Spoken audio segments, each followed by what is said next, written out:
ಚುನಾವಣಾ ಆಯುಕ್ತರ ನೇಮಕದಲ್ಲಿನ supreme court ಪಾತ್ರ ಮತ್ತು ದೋಷಗಳ ಬಗ್ಗೆ ಮಾಜಿ ಮುಖ್ಯ ಚುನಾವಣಾ ಆಯುಕ್ತ ಎಸ್.ವೈ. ಖುರೇಶಿ ಅವರು ಏನ್ ಹೇಳ್ತಾ ಇದ್ದಾರೆ? ಭಾರತದ ಪ್ರಜಾಪ್ರಭುತ್ವ ಅದನ್ನ ರಕ್ಷಿಸಬೇಕಾದ ಸಂಸ್ಥೆಗಳಿಂದಲೇ ಅಪಾಯದಲ್ಲಿದೆಯಾ? ಚುನಾವಣಾ ಆಯೋಗದ ಪ್ರಕರಣವನ್ನ ನಿರ್ವಹಿಸುವಲ್ಲಿ ಸುಪ್ರೀಂ ಕೋರ್ಟ್ ಬೇಜವಾಬ್ದಾರಿ ಆರೋಪಗಳನ್ನ ಯಾಕೆ ಎದುರಿಸ್ತಾ ಇದೆ? ಚುನಾವಣಾ ಆಯುಕ್ತರ ನೇಮಕಾತಿಯ ಮೇಲೆ ಸರ್ಕಾರದ ಪ್ರಭಾವ ಮಿತಿ ಮೀರಿದೆಯಾ?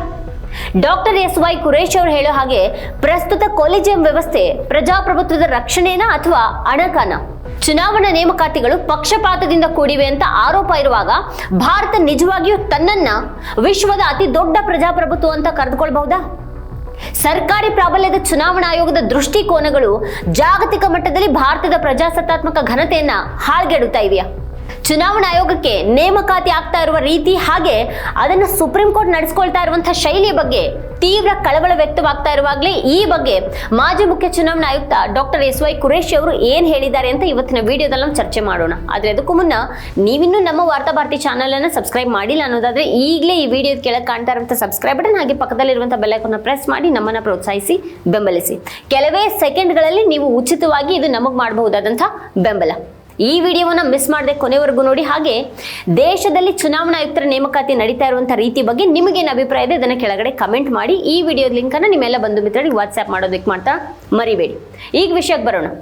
ಮಾಜಿ ಮುಖ್ಯ ಚುನಾವಣಾ ಆಯುಕ್ತ ಡಾಕ್ಟರ್ ಎಸ್.ವೈ. ಖುರೇಶಿ ದಿ ವೈರ್ಗಾಗಿ ಕರಣ್ ಥಾಪರ್ ಅವರಿಗೆ ನೀಡಿದಂತಹ ಸಂದರ್ಶನ ತೀಕ್ಷ್ಣವಾಗಿದೆ ಮತ್ತೆ ತೀವ್ರ ವಿಮರ್ಶಾತ್ಮಕವಾಗಿದೆ. ಮುಖ್ಯ ಚುನಾವಣಾ ಆಯುಕ್ತರು ಮತ್ತೆ ಚುನಾವಣಾ ಆಯುಕ್ತರ ನೇಮಕ ಕುರಿತ ಪ್ರಕರಣವನ್ನ ನಿರ್ವಹಿಸುವಲ್ಲಿ ಪದೇ ಪದೇ ಮತ್ತೆ ಉದ್ದೇಶಪೂರ್ವಕ ವಿಳಂಬ ಮಾಡಿದೆ ಅಂತ ಅವರು ಸುಪ್ರೀಂ ಕೋರ್ಟ್ ಅನ್ನ ಟೀಕೆ ಮಾಡಿದ್ದಾರೆ. ಸುಪ್ರೀಂ ಕೋರ್ಟ್ ಅತ್ಯಂತ ಬೇಜವಾಬ್ದಾರಿಯಿಂದ ವರ್ತಿಸಿದೆ ಅಂತ ಖುರೇಶಿ ಅವರು ನೇರವಾಗಿಯೇ ಹೇಳಿದ್ದಾರೆ. ಅದರ ಪ್ರತಿಷ್ಠೆಗೆ ಹೊಡೆತ ಬಿದ್ದಿರುವುದಾಗಿಯೂ ಕೂಡ ಹೇಳಿರುವ ಅವರು ನ್ಯಾಯಾಲಯ ತನ್ನ ಮೇಲಿನ ದಾಳಿಗೆ ಸ್ವತಃ ಅವಕಾಶವನ್ನ ಮಾಡಿಕೊಟ್ಟಿದೆ ಅಂತ ಹೇಳಿದ್ದಾರೆ. ಚುನಾವಣಾ ಆಯುಕ್ತರು ಮತ್ತೆ ಮುಖ್ಯ ಚುನಾವಣಾ ಆಯುಕ್ತರನ್ನ ನೇಮಿಸೋದಿಕ್ಕೆ ಸರ್ಕಾರ ರಚಿಸಿರುವಂತಹ ಕೊಲಿಜಿಯಂನ ಸ್ವರೂಪದ ಬಗ್ಗೆಯೂ ಕೂಡ ಡಾಕ್ಟರ್ ಖುರೇಶಿ ಅವರು ಮಾತಾಡಿದ್ದಾರೆ. ಅದನ್ನೊಂದು ಅಣಕ ಅಂತ ಟೀಕೆ ಮಾಡಿದ್ದಾರೆ. ಚುನಾವಣಾ ಆಯೋಗದ ನೇಮಕಾತಿ ಸರ್ಕಾರದ ಕೈಯಲ್ಲಿರೋದು ಭಾರತದ ಪ್ರಜಾಪ್ರಭುತ್ವಕ್ಕೆ ದುಃಖಕರ ಸ್ಥಿತಿ ಅಂತ ಅವರ ಅಭಿಪ್ರಾಯವನ್ನ ವ್ಯಕ್ತಪಡಿಸಿದ್ದಾರೆ.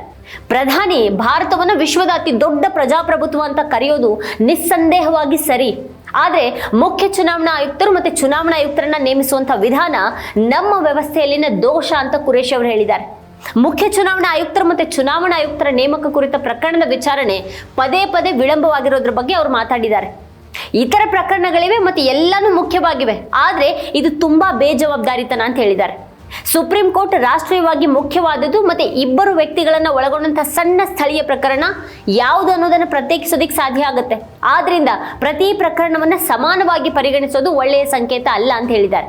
ಸಾಮಾನ್ಯ ಪ್ರಕರಣಗಳು ಮತ್ತೆ ಪ್ರಜಾಪ್ರಭುತ್ವವಾಗಿ ಭಾರತದ ಭವಿಷ್ಯವನ್ನ ನಿರ್ಧರಿಸುವಂತ ಪ್ರಕರಣ ಅಂತ ಸುಪ್ರೀಂ ಕೋರ್ಟ್ ಯಾವುದೇ ವ್ಯತ್ಯಾಸವನ್ನ ಮಾಡೋದಿಲ್ಲ. ಪ್ರಜಾಪ್ರಭುತ್ವ ನಾಶ ಆದ್ರೆ ಸುಪ್ರೀಂ ಕೋರ್ಟ್ ಕೂಡ ಉಳಿಯೋದಿಲ್ಲ ಅಂತ ಹೇಳಿದ್ದಾರೆ.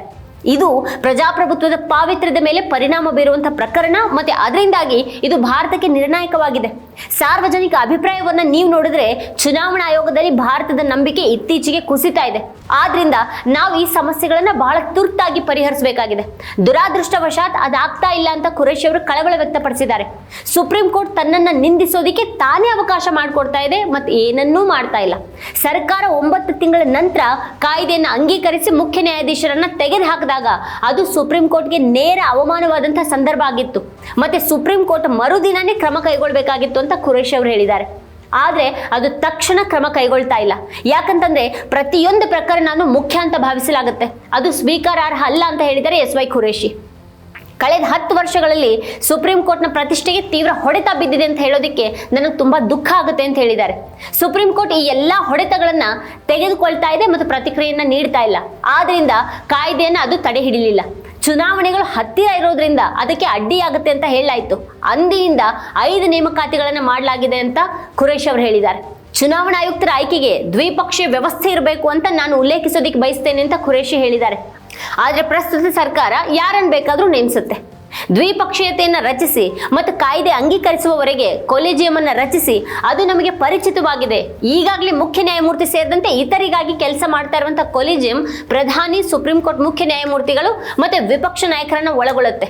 ನೇಮಕಾತಿಗಳು ಈ ಕಾಯ್ದೆಗಿಂತ ಹಿಂದಿದ್ದಂತ ರೀತಿಯಲ್ಲಿಯೇ ನಡೆಯಲಿ ಅಂತ ಅವರು ಅಭಿಪ್ರಾಯಪಟ್ಟಿದ್ದಾರೆ. ಅವರು ಮೊದಲ ಸಂಸತ್ತಿನ ಮುಂದೆ ಮತ್ತೊಂದು ಮಸೂದೆಯ ಕರಡನ್ನ ತಂದ್ರು. ಅದರಲ್ಲಿ ಕೊಲಿಜಿಯಂ ಮುಖ್ಯ ನ್ಯಾಯಾಧೀಶರನ್ನ ಹೊಂದಿತ್ತು. ಅದಾದ ನಂತರ ಅವರು ಸುಪ್ರೀಂ ಕೋರ್ಟ್ ಅನ್ನ ಲಘುವಾಗಿ ಪರಿಗಣಿಸಬಹುದು ಅಂತ ಭಾವಿಸಿದ್ರು. ಮತ್ತೆ ಅದಾದ ನಂತರ ಅವರು ಅದನ್ನ ಬದಲಾಯಿಸಿದ್ರು ಅಂತ ಖುರೇಶಿ ಅವರು ವಿವರಿಸಿದ್ದಾರೆ. ಈಗಿನ ಆಯ್ಕೆ ಸಮಿತಿಯಲ್ಲಿ ಒಂದು ಕಡೆಗೆ ಸರ್ಕಾರದ 2 ಪ್ರಭಾವಿ ಸದಸ್ಯರಿಗೆ ಆದ್ಯತೆ, ಮತ್ತೆ ಇನ್ನೊಂದು ಕಡೆಗೆ ವಿಪಕ್ಷ ನಾಯಕರಿಗೆ ಅವಮಾನ ಆಗ್ತಾ ಇರೋದು ತಿಳಿದಿದೆ. ಇದು ದೊಡ್ಡ ಅಣಕ ಮತ್ತೆ ಅವಮಾನ. ಇದು ಯಾವ ರೀತಿಯ ಕೊಲಿಜಿಯಂ ಅಂತ ಅವರು ಪ್ರಶ್ನೆ ಮಾಡಿದ್ದಾರೆ. ಮೊದಲು ಸರ್ಕಾರ ನೇಮಕ ಮಾಡುತ್ತೆ ಅನ್ನುವಂಥ ನಿಲುವು ಸ್ಪಷ್ಟವಾಗಿತ್ತು. ಮತ್ತು ಅದು 70 ವರ್ಷಗಳಿಂದ ಜವಾಬ್ದಾರಿಯುತವಾಗಿ ವರ್ತಿಸಿದ್ದು ಪವಾಡ ಅಂತ ಹೇಳಿದ್ದಾರೆ ಖುರೇಶಿ. ಅದೇ ಸಮಯದಲ್ಲಿ ಜನರು ಅದ್ರ ಬಗ್ಗೆ ಕಳವಳ ವ್ಯಕ್ತಪಡಿಸ್ತಾ ಇದ್ರು ಅಂತ ಕೂಡ ಅವ್ರು ಹೇಳಿದ್ದಾರೆ. ಸ್ವತಃ ತಾವು ಕೂಡ ಕೊಲಿಜಿಯಂ ವ್ಯವಸ್ಥೆ ಆಗಬೇಕು ಅಂತ ಹೇಳ್ತಾ ಇದ್ದೆ ಅನ್ನೋದನ್ನ ಕೂಡ ಖುರೇಶಿ ಅವರು ನೆನಪಿಸಿದ್ದಾರೆ. ಕೊಲಿಜಿಯಂ ನೇಮಕ ಮಾಡಿದ್ರೆ ಆಗ ನೇಮಕಗೊಂಡಿರೋರಲ್ಲಿ ತಾವು ಹೆಚ್ಚು ಶಕ್ತಿಶಾಲಿ ಅನ್ನುವಂಥ ಭಾವನೆ ಬರುತ್ತೆ ಅಂತ ಅವ್ರು ಹೇಳಿದ್ದಾರೆ. ಡಾಕ್ಟರ್ ಖುರೇಶಿ ಅವರು 2011 ಹಿಂದೆನೆ ಮುಖ್ಯ ಚುನಾವಣಾ ಆಯುಕ್ತರಾಗಿದ್ದಾಗಲೂ ಕೂಡ ಚುನಾವಣಾ ಆಯೋಗವನ್ನ ವಿರೋಧ ಪಕ್ಷಗಳನ್ನ ಒಳಗೊಂಡ ಮತ್ತೆ ಸರ್ಕಾರದ ಪರವಾಗಿರೋದಂಥ ಒಂದು ಕೊಲಿಜಿಯಂ ಮೂಲಕ ನೇಮಿಸೋದು ಉತ್ತಮ ಅಂತ ಬಹಿರಂಗವಾಗಿಯೇ ಹೇಳಿದ್ರು. 2011 ಸಂದರ್ಶನದಲ್ಲಿ ಡಾಕ್ಟರ್ ಖುರೇಶಿ ನೀಡಿದಂಥ ಆ ಹೇಳಿಕೆ ಕ್ಲಿಪ್ ವೈರ್ ಸಂದರ್ಶನದ ಜೊತೆಗಿದೆ. ಅವತ್ತಿನ ಸಂದರ್ಶನದಲ್ಲಿ ಕೊಲಿಜಿಯಂ ಅಗತ್ಯದ ಬಗ್ಗೆ ಹೇಳ್ತಾ ಖುರೇಶಿ ಅವರು ಚುನಾವಣಾ ಆಯೋಗದ ವಿಶ್ವಾಸಾರ್ಹತೆಯನ್ನು ಹೆಚ್ಚಿಸುವಂಥ ಯಾವುದೇ ವಿಷಯ ಮುಖ್ಯ ಅಂತ ಹೇಳಿದ್ರು. UPA ಸರ್ಕಾರ ನಿಮ್ಮನ್ನ ಮುಖ್ಯ ಚುನಾವಣಾ ಆಯುಕ್ತರನ್ನಾಗಿ ನೇಮಿಸಿರುವಾಗ ಸುಷ್ಮಾ ಸ್ವರಾಜ್ ಮತ್ತೆ ಅರುಣ್ ಜೇಟ್ಲಿ ಆ ನೇಮಕಾತಿ ಪ್ರಾಧಿಕಾರದ ಭಾಗ ಆಗಿದ್ರೆ ನೀವು ಹೆಚ್ಚು ಬಲಶಾಲಿ ಮತ್ತೆ ಕ್ರಮಗಳನ್ನ ತೆಗೆದುಕೊಳ್ಳೋದಕ್ಕೆ ಹೆಚ್ಚು ಸಮರ್ಥರು ಅಂತ ಭಾವಿಸ್ತೀರಾ ಅನ್ನುವಂಥ ಒಂದು ಪ್ರಶ್ನೆಗೆ ಖುರೇಶಿ ಅವರು ಹೌದು, ಸಾರ್ವಜನಿಕ ಗ್ರಹಿಕೆ ತುಂಬಾ ಮುಖ್ಯ ಮತ್ತು ಅದು ಚುನಾವಣಾ ಆಯೋಗದ ತಟಸ್ಥತೆಯ ಕುರಿತ ಸಾರ್ವಜನಿಕ ಗ್ರಹಿಕೆಗೆ ಖಂಡಿತವಾಗಿಯೂ ಸಹಾಯ ಮಾಡುತ್ತೆ ಅಂತ ಹೇಳಿದ್ರು. ಚುನಾವಣಾ ಆಯೋಗವನ್ನ ಸರ್ಕಾರಕ್ಕಿಂತ ಹೆಚ್ಚಾಗಿ ರಾಜಕೀಯ ಸಂಸ್ಥೆಯಿಂದ ನೇಮಿಸಿದ್ರೆ ಅದು ಹೆಚ್ಚು ಶಕ್ತಿಶಾಲಿ ಅಂತ ಭಾವಿಸ್ತೀರಾ ಅನ್ನೋಂಥ ಪ್ರಶ್ನೆಗೆ ಹೌದು, ನಾನು ಹಾಗೆ ಯೋಚನೆ ಮಾಡ್ತೀನಿ ಅಂತ ಖುರೇಶಿ ಅವರು ಉತ್ತರಿಸಿದ್ರು. ವಿಶ್ವದ ಪ್ರಮುಖ ಪ್ರಜಾಪ್ರಭುತ್ವಗಳಲ್ಲಿ ಚುನಾವಣಾ ಆಯುಕ್ತರು ಅಥವಾ ಅವರಿಗೆ ಸಮಾನರಾದವರನ್ನ ಹೇಗೆ ನೇಮಿಸಲಾಗುತ್ತೆ ಮತ್ತೆ ಭಾರತದಲ್ಲಿ ನಾವು ಅವರ ಉದಾಹರಣೆಯಿಂದ ಕಲಿಬಹುದಾ ಅನ್ನುವಂಥ ಒಂದು ಪ್ರಶ್ನೆಗೆ ನಿಜ ಅಂತ ಉತ್ತರಿಸಿದಂಥ ಖುರೇಶಿ ಅವರು ನಮ್ಮಲ್ಲಿನ ಹಿಂದಿನ ನೇಮಕಾತಿ ವ್ಯವಸ್ಥೆ ಮತ್ತೆ ಈಗಿನ ವ್ಯವಸ್ಥೆ ಬಗ್ಗೆ ಚರ್ಚೆ ಮಾಡಿದ್ದಾರೆ. ಹಿಂದಿನ ನೇಮಕಾತಿ ವ್ಯವಸ್ಥೆಗೂ ಈಗ ವಿರೋಧ ಪಕ್ಷದ ನಾಯಕನನ್ನ ಒಳಗೊಂಡಿರುವಂಥ ಹೊಸ ಕೊಲಿಜಿಯಂಗೂ ವ್ಯತ್ಯಾಸ ಏನು ಅಂತ ತಿಳಿತಾ ಇಲ್ಲ ಅಂತ ಹೇಳಿದ್ದಾರೆ. ಈಗ ವಿರೋಧ ಪಕ್ಷದ ನಾಯಕರಿದ್ದಾರೆ, ಆದ್ರೆ ವಿರೋಧ ಪಕ್ಷದ ನಾಯಕ ಅಂತ ಹೇಳೋದು ಸಾಂಕೇತಿಕ ಉಪಸ್ಥಿತಿಯಾಗಿದೆ. ಇದು ಪರಿಸ್ಥಿತಿನ ಇನ್ನಷ್ಟು ಹದಗೆಡಿಸುತ್ತೆ. ಹಿಂದಿನ ವ್ಯವಸ್ಥೆನೇ ಉತ್ತಮ ಆಗಿತ್ತು, ಕನಿಷ್ಠ ಪಕ್ಷ ಸರ್ಕಾರನೇ ಅದಕ್ಕೆ ನೇರವಾಗಿ ಹೊಣೆಯಾಗಿರ್ತಾ ಇತ್ತು ಅಂತ ಹೇಳಿದ್ದಾರೆ. ವಿಶ್ವದ ಅತ್ಯಂತ ಶಕ್ತಿಶಾಲಿ ಚುನಾವಣಾ ಆಯೋಗ ಅತ್ಯಂತ ದೋಷ ಮುಕ್ತ ನೇಮಕಾತಿ ವ್ಯವಸ್ಥೆಯನ್ನ ಹೊಂದಿದೆ. ಇದನ್ನ ನಾನು ಯಾವಾಗ್ಲೂ ಹೇಳಿದ್ದೀನಿ ಅಂತ ಖುರೇಶಿ ಅವರು ನೆನಪಿಸಿದ್ದಾರೆ. ಅಮೆರಿಕದಲ್ಲಿ ಫೆಡರಲ್ ಆಯೋಗ ಇದೆ, ಅದು ಅತ್ಯಂತ ದುರ್ಬಲ ಆಯೋಗಗಳಲ್ಲಿ ಒಂದಾಗಿದೆ. ಯಾಕಂತಂದ್ರೆ ಅದು ಚುನಾವಣೆಯನ್ನ ನಿರ್ವಹಿಸೋದಿಲ್ಲ ಅಥವಾ ನಡೆಸೋದಿಲ್ಲ, ಆದ್ರೆ ಅದನ್ನ ಸೆನೆಟ್ ಮೂಲಕ ನೇಮಿಸಲಾಗುತ್ತೆ. ಅಧ್ಯಕ್ಷರ ಪ್ರಸ್ತಾವನೆಯನ್ನ ಸೆನೆಟ್ ಅನುಮೋದಿಸುತ್ತೆ ಅಂತ ಅಮೆರಿಕದ ಆಯೋಗದ ಬಗ್ಗೆ ಅವರು ವಿವರಿಸಿದ್ದಾರೆ. ದಕ್ಷಿಣ ಆಫ್ರಿಕಾ, ಫ್ರಾನ್ಸ್ ನಲ್ಲಿ ಸಂಸತ್ತಿನ ಪರಿಶೀಲನೆ ಇರುತ್ತೆ ಮತ್ತೆ ಕೊಲಿಜಿಯಂ ವ್ಯವಸ್ಥೆ ಇದೆ.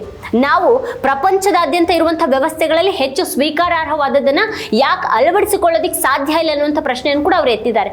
ಅಂದ್ರೆ ವಾಸ್ತವವಾಗಿ ಅಮೆರಿಕದಲ್ಲಿ 6 ಸದಸ್ಯರಿದ್ದಾರೆ. ರಿಪಬ್ಲಿಕನ್ ಪಕ್ಷದಿಂದ 3 ಹಾಗೆ ಡೆಮಾಕ್ರೆಟ್ಗಳಿಂದ 3 ಇರ್ತಾರೆ. ಸಂಪೂರ್ಣವಾಗಿ ರಾಜಕೀಯವಾಗಿ ನೇಮಕಗೊಂಡಿದ್ದು ಅಧಿಕೃತವಾಗಿ ಕಾನೂನುಬದ್ಧವಾಗಿದೆ, ಆದ್ರೆ ಅದನ್ನ ಸೆನೆಟ್ ಅನುಮೋದಿಸಿದೆ ಅಂತ ಹೇಳಿದ್ದಾರೆ. ನೇಪಾಳದಲ್ಲಿ ಇದ್ದ ಹಾಗೆ ಅಲ್ಲಿ ಅವರು ರಾಜಕೀಯವಾಗಿ ನೇಮಕಗೊಂಡಿದ್ರು ಕೂಡ ಅವರಿಗೆ ವಿಶ್ವಾಸಾರ್ಹತೆಯ ಅರ್ಥವನ್ನು ನೀಡುವಂಥ ಸಂಸದೀಯ ಪರಿಶೀಲನೆ ಇದೆ ಮತ್ತು ನಮಗೆ ಕನಿಷ್ಠ ಪಕ್ಷ ಅಷ್ಟಾದ್ರೂ ಅಗತ್ಯ ಇದೆ ಅಂತ ಖುರೇಶಿ ಅವರು ಹೇಳಿದ್ದಾರೆ. ಭಾರತ ವಿಶ್ವದ ಅತಿ ದೊಡ್ಡ ಪ್ರಜಾಪ್ರಭುತ್ವ ಅಂತ ಪ್ರಧಾನಿ ಮೋದಿ ಅವರು ಪದೇ ಪದೇ ಬಹಳ ಹೆಮ್ಮೆಯಿಂದ ಹೇಳ್ತಾರೆ. ಆದ್ರೆ ವಿಶ್ವದ ಅತಿ ದೊಡ್ಡ ಪ್ರಜಾಪ್ರಭುತ್ವದ ಚುನಾವಣಾ ಆಯೋಗಕ್ಕೆ ಏಕಪಕ್ಷೀಯ ಸರ್ಕಾರಿ ಪ್ರಾಬಲ್ಯದ ರೀತಿಯಲ್ಲಿ ನೇಮಕ ಮಾಡೋದು ನಮ್ಮ ಪ್ರಜಾಪ್ರಭುತ್ವದ ಘನತೆಯನ್ನ ಕಡಿಮೆ ಮಾಡೋದಿಲ್ಲ ಅನ್ನೋಂಥ ಪ್ರಶ್ನೆ ಹೇಳುತ್ತೆ. ಅದಕ್ಕೆ ಖುರೇಶಿ ಅವರು ನಾವು ನಿಜವಾಗಿಯೂ ವಿಶ್ವದ ಅತಿ ದೊಡ್ಡ ಪ್ರಜಾಪ್ರಭುತ್ವ ಅನ್ನೋದು ಸರಿ ಇದೆ, ಅದ್ರ ಬಗ್ಗೆ ಯಾವುದೇ ಸಂದೇಹನೇ ಇಲ್ಲ. ಮತ್ತೆ ನಾವು ಅತ್ಯಂತ ಐತಿಹಾಸಿಕ ಪ್ರಜಾಪ್ರಭುತ್ವ. 1000 ವರ್ಷಗಳ ಹಿಂದೆ ನಮಗೆ ಗ್ರಾಮ ಗಣರಾಜ್ಯ ಆಯಿತು.